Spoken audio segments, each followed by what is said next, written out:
Pentolan KKB Papua murka, gara-gara pergoki istri selingkuh, SD dan kantor dibakar. Gara-gara istri ketahuan selingkuh, pentolan kelompok kriminal bersenjata, KKB, Papua murka. Sebagai pelampisan KKB melakukan aksi pembakaran.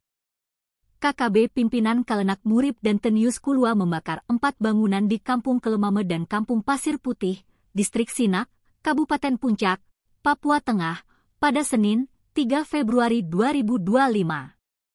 4 bangunan yang dibakar itu adalah 2 kantor kampung dan 2 sekolah dasar, SD. Kasatgas Hubungan Masyarakat Operasi Damai Kartens, Komisaris Besar Polisi Yusuf Sutejo, menyebut bahwa kelakuan KKB membakar fasilitas publik sangat brutal. Hal ini membuktikan bahwa kelakuan KKB sangat brutal, katanya dalam keterangan tertulis yang diterima Kompas.com, Rabu, 5 Februari 2025.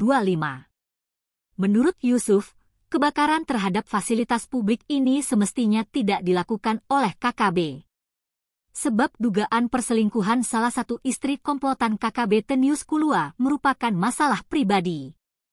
Yusuf meminta masyarakat agar tetap waspada dan segera melaporkan ke aparat jika ada aktivitas mencurigakan di sekitar mereka.